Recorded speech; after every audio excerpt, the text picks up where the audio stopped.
Au nom du Père, du Fils et du Saint-Esprit. Amen. Mes très chers frères et sœurs,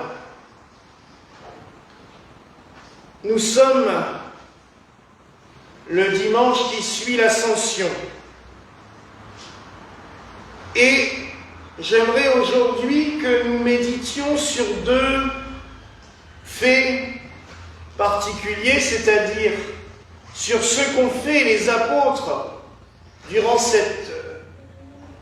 ces 9 jours qui sont entre l'Ascension et le jour de Pentecôte, mais aussi sur ce que notre Seigneur a fait en montant dans les cieux.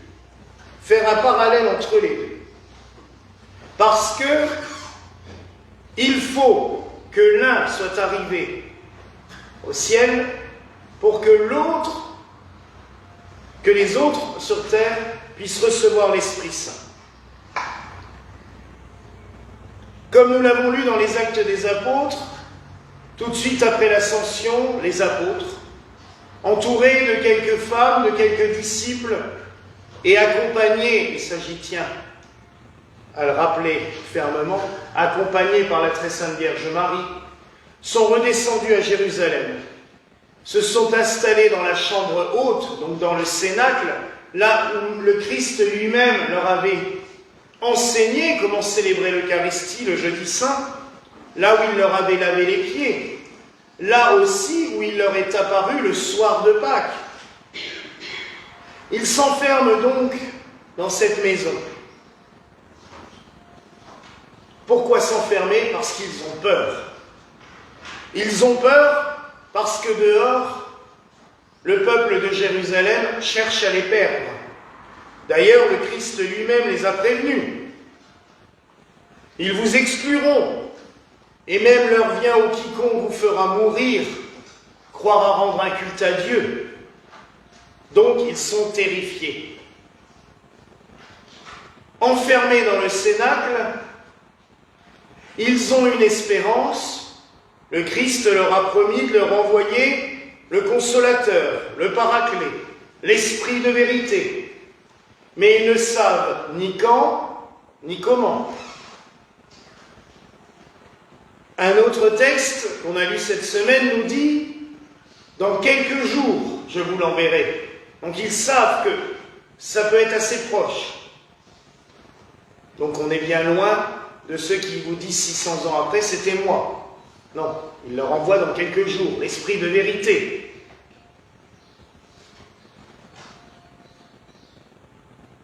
Mais ils sont dans la peur. Néanmoins, ils vont prier. Ils vont supplier. On nous le dit, ils vont dans la prière.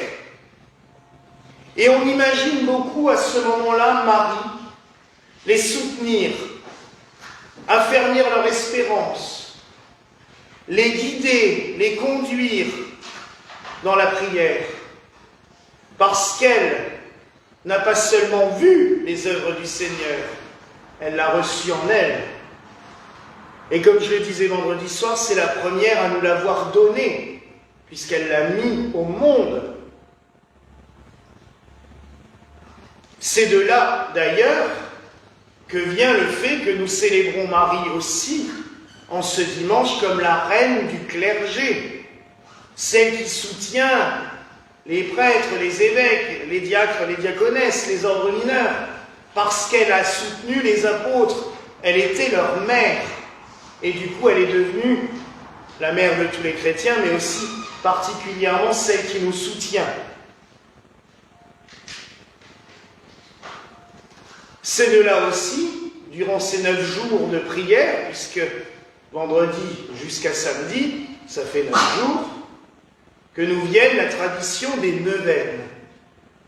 Ces neuvaines que nous aimons à réciter en fonction de tel ou tel saint, ces neuvaines que nous aimons allumer et qui brûlent pendant 9 jours devant les statues ou les images pieuses, viennent de ces 9 jours de prière que les apôtres avec Marie ont fait ensemble.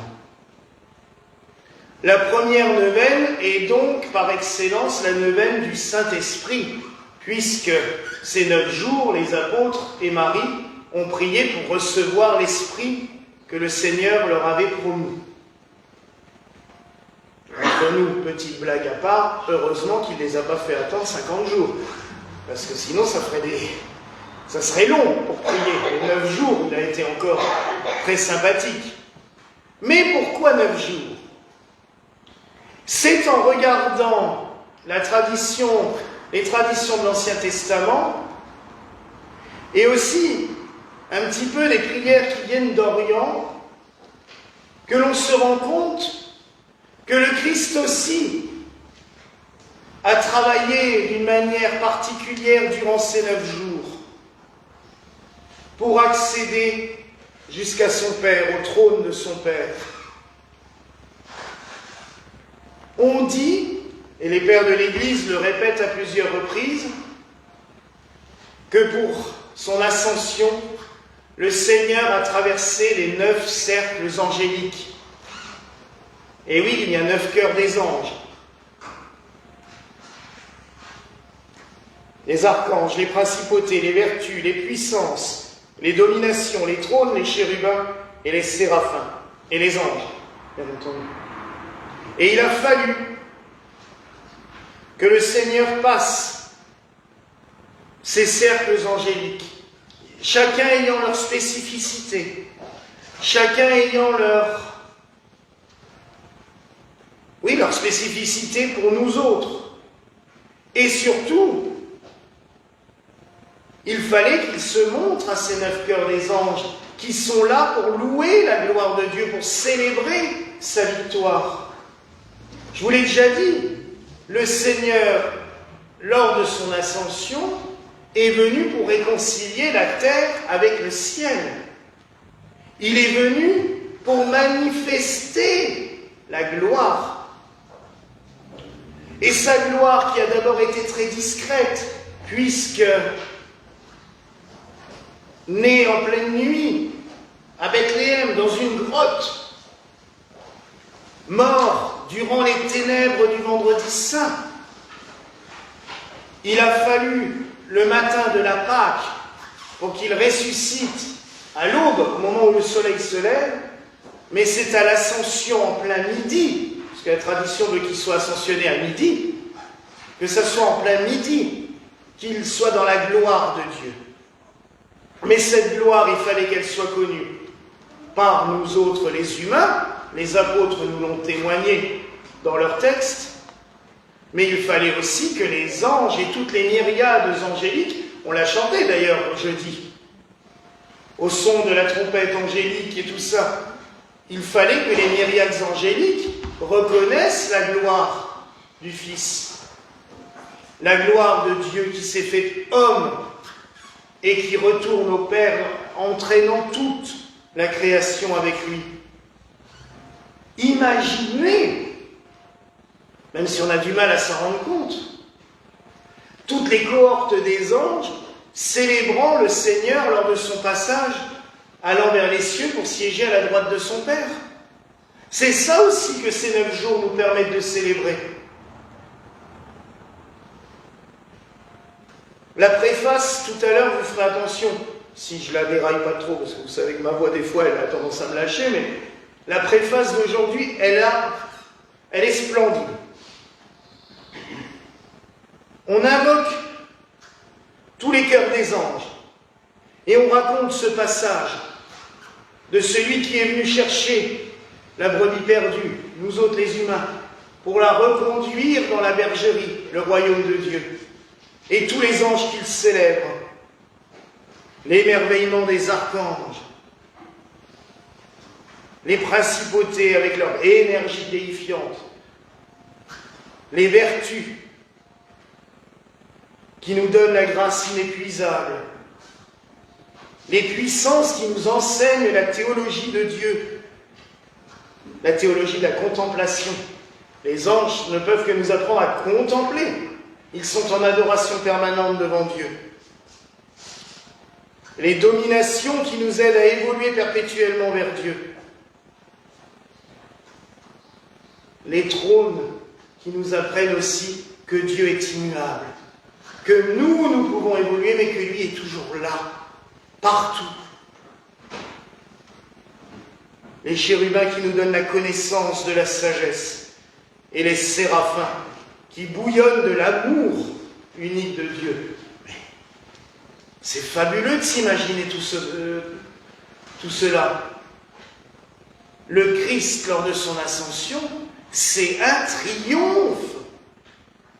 Il triomphe de la mort, il triomphe de notre vie terrestre qui est condamnée à mourir, c'est clair. On le sait bien, le jour de notre naissance, la seule chose dont on est sûr, c'est qu'on va mourir un jour. Après tout le reste, mais la seule certitude pour tout le monde, c'est ça. Mais le Christ triomphe de cela, puisque nous ouvrons les portes des cieux, il nous emmène avec lui, et il nous montre ce chemin vers le royaume. Et il nous dit, mais les portes sont ouvertes, vous n'avez plus qu'à entrer. Et vous aussi, les cohortes angéliques vous accueilleront. Ils sont là pour vous soutenir, pour vous conduire. Donc durant ces 9 jours, nous pouvons supplier le Seigneur de nous envoyer l'Esprit Saint à la Pentecôte, mais aussi de nous faire mieux comprendre le rôle de ces forces angéliques. Vous savez, les anges, c'est pas que les petits joufflus posés en haut des hôtels baroques, hein. D'ailleurs, ça ressemble sans doute à tout, sauf à des petits joufflus, mais bon. Quand on voit les descriptions des anges dans l'Ancien Testament, les séraphins aux 6 ailes, les chérubins qui sont plutôt des espèces de buissons ardents, c'est différent. Et puis de toute façon, les anges peuvent prendre n'importe quelle forme. Je vais faire plaisir à certains, mais j'ai un petit dessin que j'aime beaucoup qu'on voit passer sur les réseaux, où il y a Dieu qui parle à des chiens et qui leur dit « Bon, je vous envoie sur la terre, mais je vous mets pas d'ailes et d'auréoles, comme ça les gens ne se rendront pas compte que vous êtes des anges. » Mais quand on les voit avec nous, je me dis que des fois, il doit passer par les animaux aussi, pour nous faire du bien. Alors oui, les anges sont présents. Ils sont parmi nous. On a nos anges gardiens. Des fois, on les oublie. On oublie de les prier, on oublie de les invoquer. Mais je peux vous dire que si vous regardez votre vie et quand vous voyez tout ce que vous avez réussi à passer, des fois, vous pouvez le remercier en vous disant il est vachement efficace. Hein. Parce que on devrait des fois plus être là. Et eux, ils rament derrière. Hein. Et il y a toutes les cohortes angéliques. Alors aujourd'hui aussi, invoquons-les, prions-les, supplions-les. Et je vous demanderai bien entendu, comme je l'ai dit en préambule, comme Marie était présente avec les apôtres et qu'elle les a soutenus dans la prière, aujourd'hui, prions tout particulièrement pour les prêtres, les évêques, les futurs prêtres, encore plus pour vous. Prions aussi le Seigneur qui nous donne des vocations. On en a besoin. Eh oui, il faut aller chercher les brebis. Mais tout seul, des fois, on ne peut pas s'écarteler. Donc il faut des vocations. Il faut toujours plus de vocations. Donc prions pour le clergé. Prions aussi le Seigneur qui nous emmène avec lui, qui nous ouvre la porte des cieux, qui nous fasse comprendre la grandeur de son royaume, la beauté de son royaume. Le Seigneur nous demande qu'une chose, c'est d'évoluer petit à petit, de nous élever vers lui. Alors laissons-nous élever vers lui et laissons sa lumière rayonner en nos cœurs, en nos âmes et partout sur la terre.